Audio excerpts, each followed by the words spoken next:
Muito bem, irmãos, hoje nós faremos hoje a nossa meditação, o sermão de hoje, está em Filemão. Peço aos irmãos que estejam abrindo a palavra de Deus em Filemão, tem apenas um capítulo. Nós faremos a leitura do versículo 8 em diante, até o versículo 20. Muito bem, o texto nos diz: Pois bem, ainda que eu sinta plena liberdade em Cristo para te ordenar o que convém, prefiro todavia solicitar em nome do amor, sendo que sou Paulo, o velho e agora até prisioneiro de Cristo Jesus. Sim, solicito-te em favor de meu filho Onésimo, que gerei entre algemas. Ele antes te foi útil, atualmente, porém, é útil a ti e a mim. Eu te envio de volta em pessoa, quero dizer, o meu próprio coração. Eu queria conservá-lo comigo mesmo para, em teu lugar, me servir nas algemas que carrego por causa do Evangelho. Nada, porém, quis fazer sem o teu consentimento, para que a tua bondade não venha a ser como que por obrigação, mas de livre vontade. Pois acredito que ele veio a ser afastado de ti temporariamente, a fim de que o recebas para sempre. Não como escravo, antes, muito acima de escravo, como irmão caríssimo, especialmente de mim, e com maior razão de ti, quer na carne, quer no Senhor. Se, portanto, me consideras companheiro, recebe-o como se fosse a mim mesmo. E se algum dano te fez, ou se te deve alguma coisa, lança tudo em minha conta. Eu, Paulo, de próprio punho o escrevo. Eu pagarei para não te alegar que também tu me deves até a ti mesmo. Sim, irmão, que eu receba de ti no Senhor este benefício. Reanima-me o coração em Cristo. Soberano Deus e eterno Pai, nós vamos diante do Senhor nesse momento em nome de Jesus, pedindo ao Senhor para que continue nos abençoando nesse momento. Nós possamos entender hoje a respeito da nossa necessidade de descansar no Senhor, de refugiar em Ti, de encontrar no Senhor nosso descanso, de saber que o Senhor intercede por nós, de saber que o Senhor pagou um alto preço pelos nossos pecados. Senhor, nos ajude a viver de acordo com a Tua palavra. Assim eu oro em nome de Jesus. Amém. Meus irmãos, o homem, ele vive fugindo de Deus. O homem, toda oportunidade que ele tem, ele fugirá de Deus. Muitos dizem, que você deve escolher entre Deus e o mundo, mas se o homem, a primeira oportunidade que ele tiver, ele vai escolher o mundo. O homem, se ele pudesse, ele fugiria para o mais longe de Deus possível. O mais longe de Deus possível. E nós, por exemplo, nós tomamos como exemplo Adão. A partir do seu pecado, Adão, ele, ao ouvir os passos de Deus, ele se escondeu. E ele se escondeu e tentou justificar os seus erros e tentou justificar os seus pecados. Jonas, mesmo ele tendo a razão, ele tentou fugir de Deus. Mesmo Jonas estando certo do que Deus poderia fazer, ele tentou fugir o mais longe de Deus, daquilo que Deus havia mandado ele fazer. E essa epístola, meus irmãos, que nós acabamos de ler, ela foi escrita pelo apóstolo Paulo em Roma. E ela foi dirigida a Filemão, como o texto nos mostra, um dos convertidos de Colossos. Então, Filemão, ele foi um dos convertidos. Não se sabe muita coisa a respeito de Filemão, mas alguns chegam a dizer, alguns supõem que Filemão, ele poderia ser presbítero ou diácono. Mas, de qualquer forma, ele exercia aí alguma influência. Mas não se sabe muito sobre Filemão. E essa passagem, meus irmãos, aqui que nós acabamos de ler, tem como assunto principal Onésimo. O assunto principal que o apóstolo Paulo ele vai tratar aqui é sobre Onésimo, um escravo fugitivo, um escravo fujão, que disparado, fugindo de Filemão, ele vai para Roma. Fugindo do seu senhor, que era Filemão, ele vai para Roma, em busca de algum refúgio, em busca de algum abrigo. E este escravo aqui, Onésimo, ele se converteu ao cristianismo, ao evangelho, ouvindo a pregação do apóstolo Paulo lá em Roma.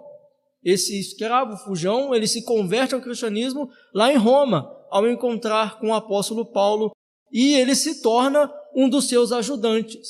Ele foge de Onésimo, ele foge de Filemão para Roma, ele encontra o apóstolo Paulo, e lá ele se converte ao cristianismo e se torna um dos ajudantes do apóstolo Paulo.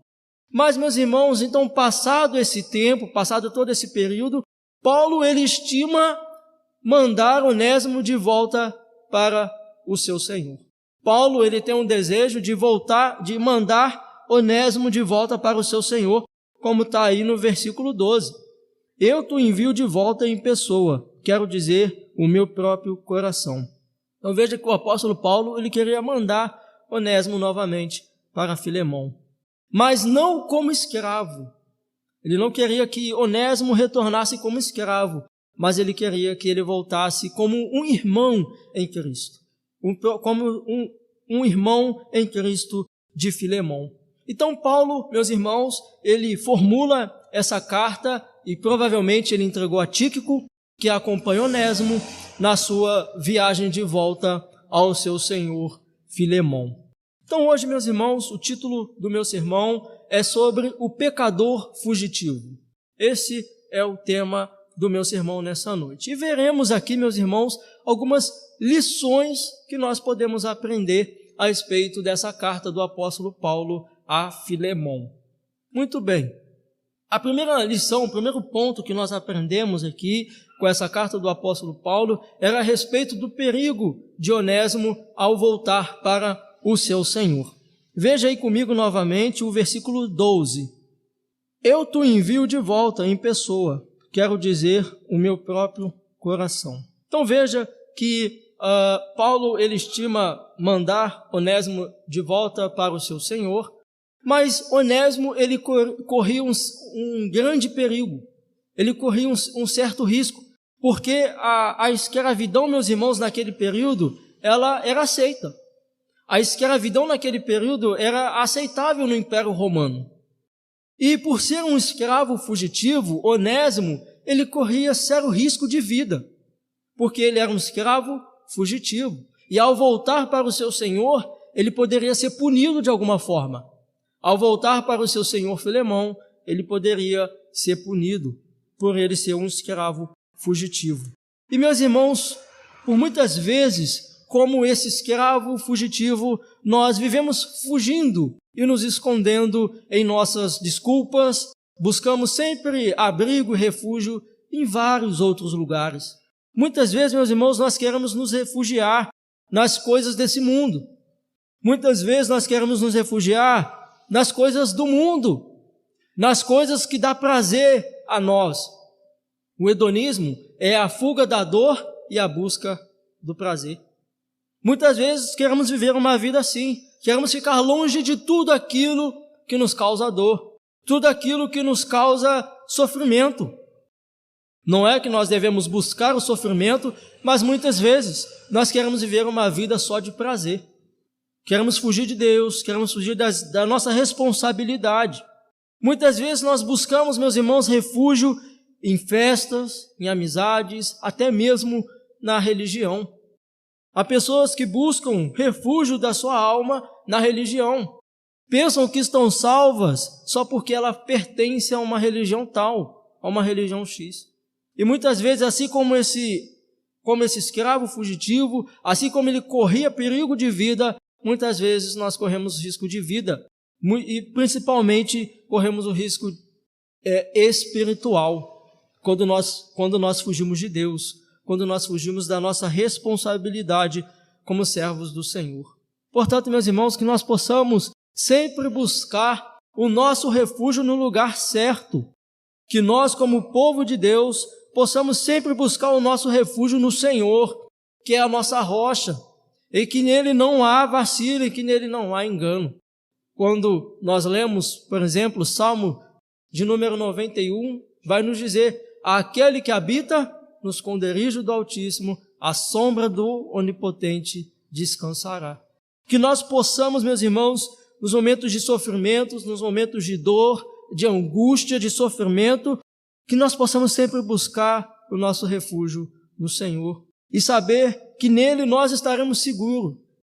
E a segunda lição que nós podemos aprender aqui com essa carta é a intercessão do apóstolo Paulo em favor desse escravo fugitivo. Meus irmãos, Paulo, ele poderia usar aqui o seu poder de apóstolo. Ele poderia usar o seu poder como apóstolo e ordenar a Filemão que recebesse Onésimo. Ele poderia ordenar: eu como apóstolo te ordeno a receber Onésimo. Mas Paulo aqui, ele não roga pelo seu poder de apóstolo. Paulo, ele roga, ele faz intercessão a Onésimo com base no amor. Paulo, ele roga com base no amor. Veja comigo o versículo 9. Prefiro, todavia, solicitar em nome do amor, sendo que sou Paulo, o velho, e agora até prisioneiro de Cristo Jesus. Então veja que ele intercede por Onésimo com base no amor, meus irmãos. Ele não intercede por Onésimo com base na sua autoridade apostólica. Ele roga em nome do amor. E assim, meus irmãos, nós devemos, a exemplo do apóstolo Paulo, sempre orar e interceder por aqueles que estão em necessidades. Que nós possamos sempre, em nome do amor, em nome do evangelho, socorrer aqueles que necessitam de ajuda. Aqueles, meus irmãos, que são oprimidos, aqueles que são necessitados, que nós possamos sempre ajudar aqueles, interceder, orar por aqueles que estão em aflição. Às vezes nós recebemos uma má notícia, às vezes nós recebemos uma notícia de que alguém foi ferida, de que alguém perdeu um ente querido, e às vezes nós não oramos, e às vezes nós não choramos com essa pessoa, às vezes nós não buscamos auxiliar essa pessoa.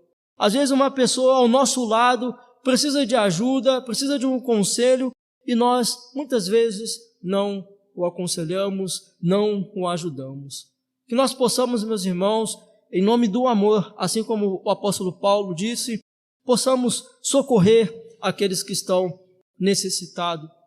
E ainda assim, eu aprendo com essa epístola, nós aprendemos que Jesus, meus irmãos, ele é o nosso maior intercessor. Jesus é aquele que intercedeu por nós diante do Pai. O próprio apóstolo Paulo disse lá em Romanos 8,34, quem os condenará? Foi Cristo Jesus quem morreu. E mais, ele ressuscitou dentre os mortos e está à direita de Deus e também intercede a nosso favor. Maior é ele que intercede por nós, meus irmãos. O Senhor Jesus, ele está à direita do Pai e intercede pelos seus. Ele intercede pelo seu povo, por aqueles que são afligidos, por aqueles que passam por tentações. O Senhor, ele intercede pelos seus. Nós podemos ver que para o perdão de Onésimo precisaria de um pagamento. E essa é a terceira lição que nós aprendemos aqui com essa lição. Que para o perdão de Onésimo necessitaria de um pagamento. E Paulo aqui, ele vai e garante o pagamento de Onésimo. Então veja, em relação à lei romana, Onésimo ele só poderia ser perdoado em face de um pagamento, como o tipo de perdão, né? Ele só poderia ser perdoado através de um pagamento. Mas veja aqui, meus irmãos, no versículo 19, que o apóstolo Paulo ele garante o pagamento de Onésimo. Ele vai dizer no versículo 19, eu, Paulo, de próprio punho o escrevo. Eu pagarei, para não te alegar que também tu me deves até a ti mesmo. Veja que o apóstolo Paulo, mesmo preso em cadeias, não se sabe se o apóstolo Paulo pagou essa dívida, mas mesmo em cadeias, ele garante o pagamento da fuga de Onésimo. A única forma dele ter sido perdoado é através de um pagamento. E, meus irmãos, eu faço até uma pergunta aqui a vocês. Será que nós estaremos dispostos a pagar a dívida de alguém? Será que nós estaremos dispostos a nos responsabilizar pelo erro de alguém? Assim como o apóstolo Paulo ele garantiu, eu de próprio punho escrevo. Será que se alguém que se tivesse afundado em dívidas, você se responsabilizaria? Eu adianto que, dependendo da dívida, muito difícil. Dados mostram que o brasileiro ele é muito endividado. Imagina você ter essa coragem do apóstolo Paulo de dizer: eu pagarei a sua dívida, eu assumo a sua dívida, eu vou pagar a sua dívida. Será que nós nos colocaríamos no lugar de outra pessoa? E veja, meus irmãos, que isso aqui, só estou dizendo isso para mostrar que isso é um retrato impressionante daquilo que Jesus fez por nós. Isso é um retrato daquilo que o Senhor Jesus fez na cruz do Calvário pelos seus. Ele pagou a nossa dívida, meus irmãos. Aquilo que nós não poderíamos pagar, com qualquer valor que fosse, Jesus, ele assumiu a dívida por nós. Cristo, meus irmãos, nos encontrou como escravos fugitivos. Foi assim que o Senhor nos encontrou. Nós estávamos fugindo de Deus. Nós estávamos fugindo das coisas de Deus. Nós éramos infratores da lei. Nós éramos rebeldes. Nós éramos cheios de defeitos, cheios de pecados. Mas o Senhor, ele pagou a dívida por nós. Ele assumiu a dívida em nosso lugar. Ele foi até a cruz e pagou um alto preço, alta dívida que nós tínhamos com Deus. E os nossos pecados foram creditados na conta de Jesus. E a sua graça agora foi posta em nós. Nós estávamos em guerra contra Deus. Nós estávamos em luta contra Deus. Mas agora, pelo preço que Jesus pagou, nós, meus irmãos, agora podemos estar em paz com Deus. Veja que em 1 Coríntios, capítulo 7, versículo 22 e 23 nos diz: porque o que foi chamado no Senhor sendo escravo é liberto do Senhor. Semelhantemente, o que foi chamado sendo livre é escravo de Cristo. Por preço fostes comprados, não vos torneis escravos de homens. Então veja que agora nós somos escravos do Senhor. Nós pertencemos a Ele. A nossa vida pertence ao nosso Senhor Jesus, porque foi Ele quem pagou um alto preço em nosso lugar.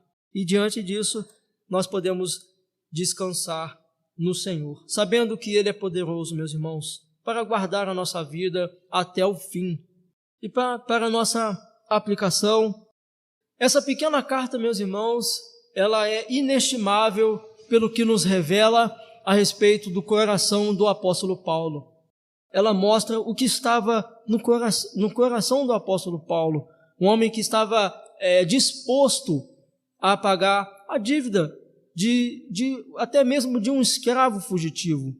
Que possamos ter esse mesmo amor para com os necessitados, que possamos socorrer aqueles que estão em aflição e necessidades, que possamos, meus irmãos, sempre demonstrar esse amor cristão. Essa carta também nos mostra o que Jesus ele fez pelo pecador fugitivo.